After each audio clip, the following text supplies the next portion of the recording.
ओम श्री गणेशाय नमः। सर्वमंगल मांगल्ये शिवे सर्वार्थ साधके शरण्ये त्र्यंबके गौरी नारायणी नमोस्तुते। सुबाहु के द्वारा काशी में दुर्गा जी की प्रतिष्ठा। व्यास जी कहते हैं, उस समय भगवती जगदम्बा के वचन सुनकर महाराज सुबाहु भक्ति भाव से संपन्न होकर कहने लगे, एक और भूलोक और देवलोक का रज रख दिया जाए और एक और तुम्हारे पुण्य दर्शन, तो वे रज तुम्हारे दर्शन की तुलना कभी नहीं कर सकता। देवी, मैं क्या भर मांगू? भगवती दुर्गे, तुम कृपा कर समुद्र हो। समुद्र काशीपुरी जब तक धराधाम पर रहे तब तक तुम्हारा यहाँ रहना परम आवश्यक है। बस यही वर देने की कृपा करो। भगवती दुर्गा ने कहा, राजन, काशीपुर में मेरा निरंतर निवास होगा। संपूर्ण प्राणियों की रक्षा करने के लिए जब तक पृथ्वी रहेगी तब तक वहाँ रहूंगी। व्यास जी कहते हैं, अयोध्या जाने पर सर्वप्रथम महाराज सुदर्शन और सुहृदों के साथ राजभवन गए। वहाँ शत्रुजित की माता शोक में डूब रही थी।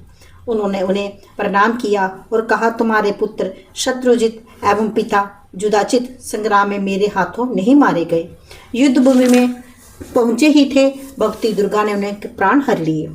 इससे मेरा कुछ अपराध नहीं है। होने की से टाले नहीं टलती, वे होकर ही रहती है। व्यास जी कहते हैं, सुदर्शन के यो कहने पर लीलावती लज्जित सी हो गई। वे सुदर्शन से कहने लगी, पुत्र, मैं बड़ी अपराधीन हूँ। मुझे ऐसी दशा प्राप्त होने में मेरे पिता युधाजित ही कारण बना। विमाता लीलावती की ये बात सुनकर राजकुमार ने उनके चरणों में मस्तक झुकाया। तदंतर वे अपने भवन में गए, जहाँ पहले से ही मनोरमा जाकर ठहरी थी। उधर महाराजा सुबाहु ने काशी में भगवती दुर्गा के श्रेष्ठ प्रतिमा बनवाकर मंदिर में भक्ति पूर्वक स्थापित किया। तब सब लोग प्रेम और भक्ति में निमग्न होकर विधि के साथ भगवती दुर्गा की पूजा करने लगे। नवरात्र व्रत विधि। जनमेय ने कहा, द्विजवर, नवरात्र व्रत करने का क्या फल है और किसी विधि का पालन करना चाहिए? व्यास जी बोले, राजन, चैत्र और अश्विनी के पवित्र महीने में भक्ति पूर्वक जी पूजा होनी चाहिए। अमावस्या के दिन ही उत्तम सामग्री एकत्रित कर लेनी चाहिए। उसे एक दिन में एक बार हविष्यान का भोजन करें। किसी समतल भूमि पर मंडल बनवाएं। अर्घ्य और अचमनों से ब्राह्मणों की पूजा होनी चाहिए। अपनी शक्ति के अनुसार वर्ण में वस्त्र भूषण आदि अर्पण करें। घर में संपत्ति हो तो कृपणता करना अनुचित है। संतुष्ट ब्राह्मण द्वारा ही समय प्रकार से कार्य परिपूर्ण हो सकता है। देवी का पाठ करने के लिए ब्राह्मणों के विषय में कहा गया है, 9, 5, 3 अथवा एक ही ब्राह्मण का वर्ण करें। वेदी पर रेशमी वस्त्र से आच्छादित सिंहासन स्थापन करें। इस पर भगवती जगदम्बा की प्रतिमा स्थापित करें। भगवती के 4 भुजाएं हो और हाथों में आयुध विराजमान हो।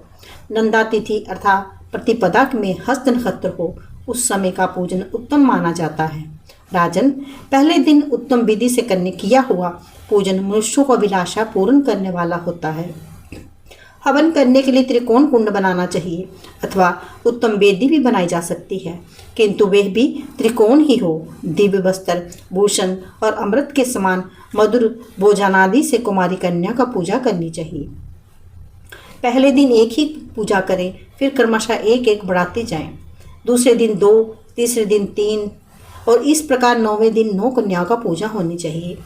जिस राजा का विद्या विजय राज्य एवं सुख पाने की अभिलाषा हो, वे संपूर्ण कामना पूर्ण करने के लिए भगवती काल्यानी का निरंतर पूजा करें। शत्रु का शमन करने के लिए भगवती कालिका की भक्ति पूर्वक आराधना करनी चाहिए। भगवती चंडिका की पूजा से ऐश्वर्य धन की पूर्ति होती है। राजन, किसी को मोहित करने के लिए, दुख दरिद्र हटाने संग्राम में विजय पाने के लिए भक्ति शंभी की सदा पूजा करनी चाहिए। किसी कठिन कार्य को सिद्ध करते समय अथवा यदि दुष्ट शत्रु का संहार करना हो तो भगवती दुर्गा की पूजा करनी चाहिए। महान से महान पापी भी यदि नवरात्र व्रत कर ले तो संपूर्ण पापों से उसका उद्धार हो जाता है। प्राचीन समय की बात है, एक निर्धन वैश्य था। वे महान दुखी था। राजन, कौशल देश के किसी सज्जन ने उसका विवाह भी करा दिया था। उससे बहुत से बाल बच्चे हो गए, पर उनकी शुदा कभी शांत नहीं होती थी। उत्तम गुणों के कारण उसका नाम भी सुशील रखा दिया गया।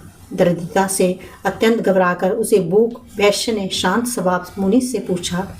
सुशील ने कहा, ब्राह्मण देवता, आप मुझ पर कृपा करके ये बताओ कि मेरी दरिद्रता कैसे दूर हो सकती है।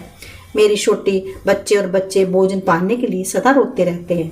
व्यास जी कहते हैं, राजेंद्र, इस प्रकार सुशील वैश्य को पूछने पर उत्तम व्रत का पालन करने वाले उस ब्राह्मण को बड़ी प्रसन्नता हुई। उस वैश्य ने कहा, वैश्यवर, अब तुम श्रेष्ठ नवरात्र व्रत करो। इसमें भगवती जगदम्बा की पूजा, हवन, ब्राह्मण को भोजन कराना होगा। इस व्रत में सर्वदा पालन करने से ज्ञान, मोक्ष तथा सुलभ हो जाते हैं। सुख और संतान की वृद्धि होती है तथा शत्रु पैर नहीं टिक सकते। भगवान राम राज्य से च्युत हो गए तो उन्होंने सीता को वियोग हो गया था। उस समय किष्किंधा में उन्होंने ये व्रत किया था। नवरात्र व्रत करके भगवती जगदम्बा की विधिवत उपासना की, तब उन्हें जनक नंदिनी सीता प्राप्त हुई। व्यास जी कहते हैं, राजन, ब्राह्मण की ये बात सुनकर उस वैश्य ने अपने गुरु बना लिया था। साथ ही माया बीज नामक भुवनेश्वरी मंत्र की उनसे दीक्षा ले ली। फिर नवरात्र व्रत करके स्वयं पूर्वक उत्तम भक्ति के साथ उसने जप आरंभ कर दिया। 9वें वर्ष के नवरात्र के अंतिम अष्टमी के दिन आधी रात के समय भगवती प्रकट हुई और उन्होंने इस वैश्य को अपने दर्शन दिए। साथ ही विविध प्रकार से वर देकर उसे कृत्य कर दिया।